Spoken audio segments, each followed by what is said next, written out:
안녕하세요. 강은정입니다. 금요일 아침 새벽 경건회에 오신 여러분을 환영합니다. 오늘 함께 읽고 묵상해 볼 말씀은 시편 74편 1절과 20절, 21절 말씀입니다. 제가 읽겠습니다. 1절입니다. 하나님이여 주께서 어찌하여 우리를 영원히 버리시나이까?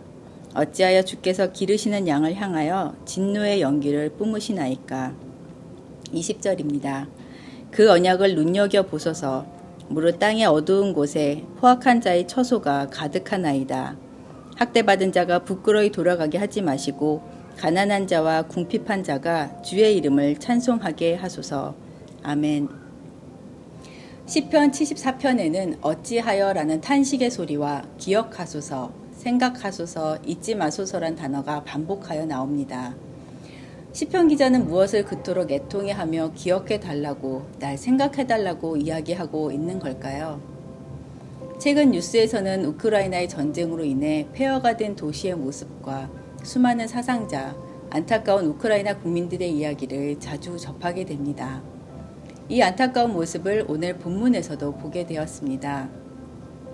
대적에 의해 파괴되고 무너져 내린 성소, 이스라엘을 진멸하고자 하나님의 모든 해상을 불사르며 주의 이름이 계신 곳을 더럽히고 대적이 승리의 깃발을 꼽고 어떠한 희망도 선지자를 통한 하나님의 말씀 선포도 없는 비참한 이스라엘의 모습과 하나님께 부르짖는 이스라엘 백성의 모습을 보게 됩니다. 어찌하여 우리를 영원히 버리십니까? 주께서 기르신 양인데 어찌하여 진노의 연기를 뿜으십니까? 그 부르짖는 심령이 어떠할지 감히 상상하기도 어려운 안타까운 마음이 들었습니다.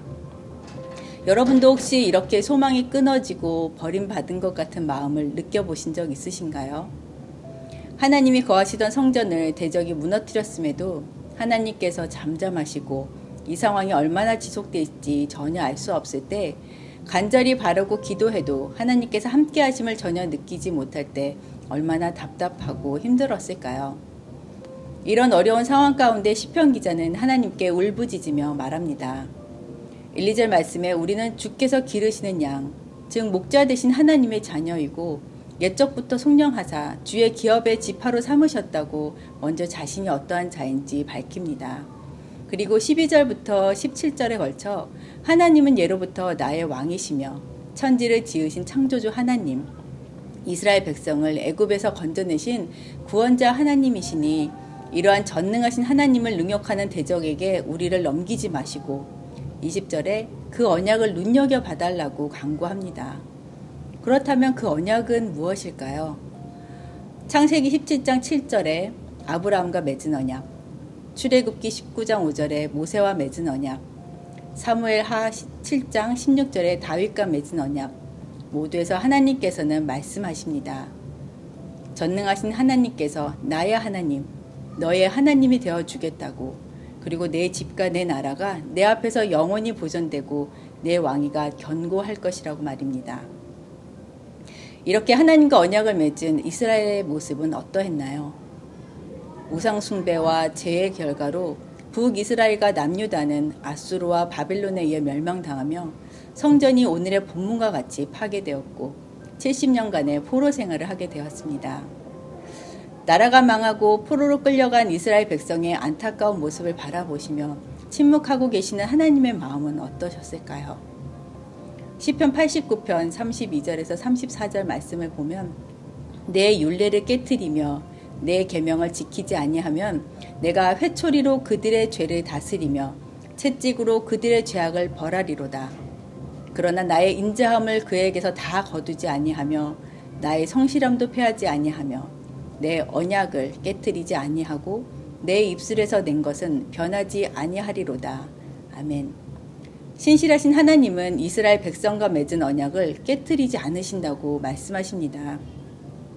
그렇기에 포로로 끌려간 이스라엘 백성들이 하나님께서 침묵하셨던 시간, 포로로 고통받는 시간을 통해 자신의 죄에서 돌이키고 하나님의 언약을 신뢰함으로 학대받은 자가 부끄러이 돌아가지 않고 하나님께 감사한 마음으로 이스라엘로 돌아오기를, 그리고 가난하고 궁핍한 자가 그 언약을 지키시는 하나님을 생각하며 찬송하게 되기를 시편 기자는 간절히 바라고 있습니다.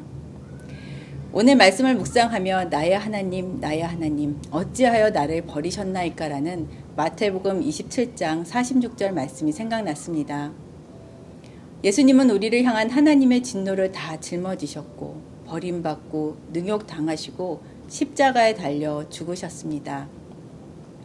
성전 되시는 예수님의 모습은 오늘 본문의 성전처럼 대제사장들과 유대인들에게 짓밟히고 완전히 무너져 내린 모습이셨습니다.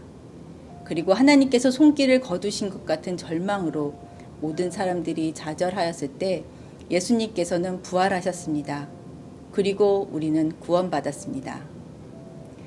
예수님의 죽음과 부활하심으로 하나님과 우리의 관계가 회복되어 나는 너의 하나님이 되어 영원한 하나님 나라의 풍성한 삶을 누리길 원하신다는 그 약속의 말씀을 독생자 예수 그리스도를 통해 이루셨습니다.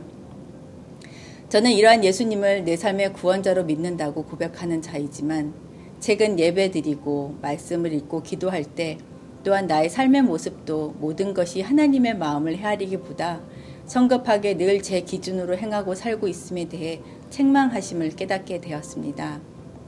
말씀을 읽으면서도 하나님의 마음을 헤아리기보다 늘 내 마음속에 울리는 내 생각을 기준으로 판단하고 적용하며 살아가는 나 중심의 신앙생활이 늘 되풀이되어 왔음에 낙심하여 오늘 본문 말씀이 묵상도 잘 되지 않았을 때 213 훈련 참관에서 담임 목사님께서 하나님 말씀을 전할 때 본문을 50번 읽기를 권면하신다는 말씀을 듣고 수없이 되풀이하여 74편을 듣고 읽어보았습니다.